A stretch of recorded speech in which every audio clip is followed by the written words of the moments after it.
Did WandaVision just reveal the big bad of Marvel Phase 4?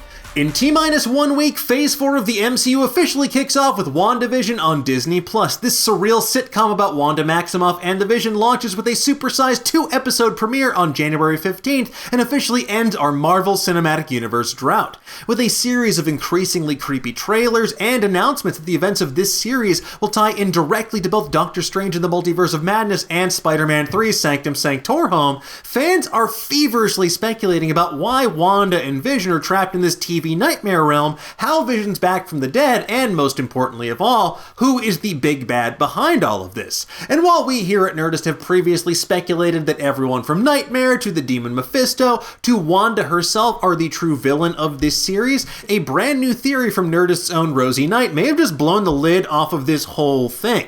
And it has major implications not just for WandaVision, but also for Doctor Strange 2, Spider-Man 3, Eternals, and potentially even Loki. And I'll put a link to her article on Nerdist.com in the description below for you as well, but if we're right about this, well, that could be considered a spoiler. So if you're the kind of person that worries about that sort of thing, why not make like the Vision and just go back to bed until this is all over?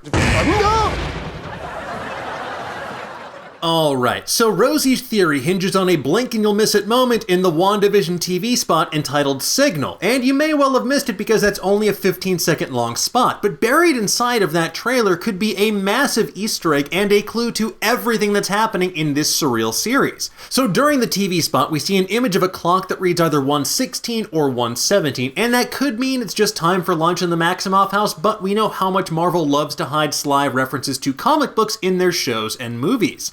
So according to this theory, this could in fact be a reference to Avengers 1:16 and 1:17 comics that are part of the Avengers Defenders War arc, a 1973 crossover event that centers on the Avengers and Defenders battling the villainous Dormammu, which we will return to in just a little bit. But during this story, the teams are on a mission to rescue Dane Whitman, aka Black Knight, a character we will see in Eternals as played by Kit Harington.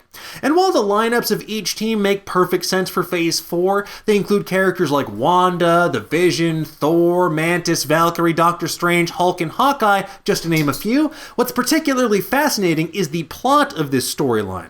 So the story centers on Dormammu trying to weasel his way out of a pact that he made with Doctor Strange not to harm the Earth, which is something that he loves doing, and something that we basically saw happen at the end of 2016's Doctor Strange. The Sorcerer Supreme traps the Dark Dimension denizen in a time loop until he ultimately relents. In this story, Dormammu enlists the help of Loki to get him to trick various heroes into collecting pieces of an ancient artifact known as the Evil Eye, and then they fight each other for possession of it. Once all the pieces of the Evil Eye are gathered, that artifact can be used to transport Earth into the Dark Dimension, thereby giving Dormammu plausible deniability.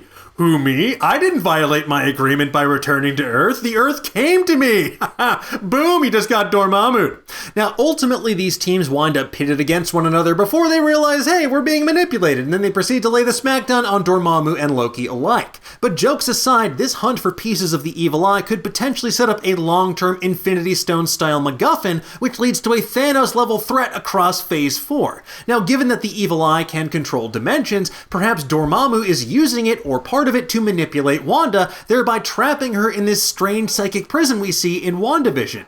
So how does all of this connect to the rest of the Marvel Cinematic Universe? Well, let's break things down chronologically speaking by release date. First, we have WandaVision, where we'll get our first major clue that we're not in Kansas anymore. The fabric of reality is warping around our heroes to the point where members of S.W.O.R.D., S.H.I.E.L.D.'s intergalactic counterpart, have to get involved back on our homeworld. There's even a shot of Wanda looking at something that may or may not be the Evil Eye, or a fraction of it, in the WandaVision trailers. And that, coupled with this yellowish light that we've come to associate with Doctor Strange's sling ring portals, have us wondering if maybe we'll see the Sorcerer Supreme or even Dormammu himself make an appearance in WandaVision as well.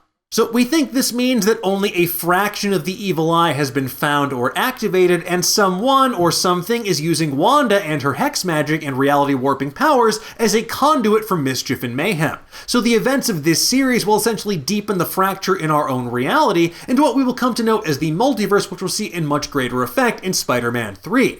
Now, Spider-Man 3 very much seems like it's going to be the live-action Spider-Verse thanks to returning characters like Jamie Foxx as Electro, Alfred Molina as Dr. Octopus, Octopus and rumors of Andrew Garfield and Tobey Maguire returning as a pack of Peter Parkers. However, that said, the presence of Doctor Strange in that movie has us wondering if rather than adapting One More Day as we previously theorized, it could instead follow the events of the 2003 Amazing Spider-Man story, Happy Birthday. So in Happy Birthday, Dormammu manages to worm his way into our dimension. In order to defeat him, Doctor Strange sends Spider-Man through space and time to stop Mr. Fantastic from accidentally opening a portal that lets Dormammu through. In the process, Spider-Man relives many of his iconic moments across history.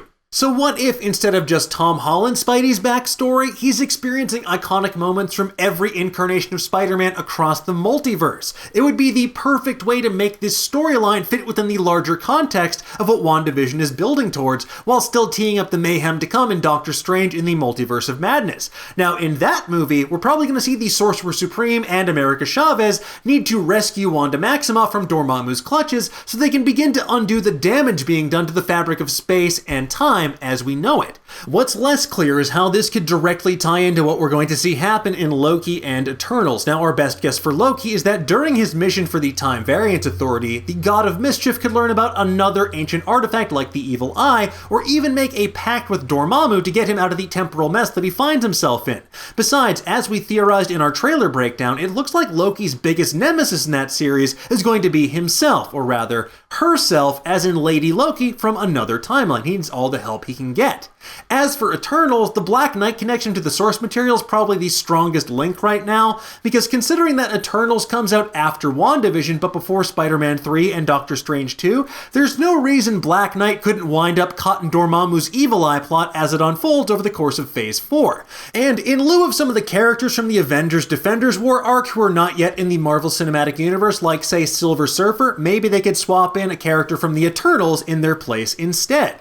So if Dormammu and or Loki are messing with dimensions and reality as we know it using a combo of an artifact like the Evil Eye and Wanda's incredibly powerful abilities, that could easily set up a perfect big bad for Phase 4, the likes of which would require the collective might of Earth's mightiest heroes, as well as new additions to the Marvel Cinematic Universe canon as well. So all that said, whether this theory holds water or not, only time and space will tell, but I think that Rosie might just be onto something here. Regardless, we'll get our first clues on January 15th when WandaVision drops on Disney+. In the meantime, keep wearing your vibranium foil hat and join us over on Nerdist.com as we continue to speculate responsibly about the future of the Marvel Cinematic Universe. But in the meantime, folks, tell us, what do you think about Rosie's theory? Who do you think is the true big bad of Phase 4? And how do you think all of these films and series will ultimately be connected? Let's discuss in the comments below, and for the latest and greatest in the world of pop culture, keep it locked to Nerdist.com.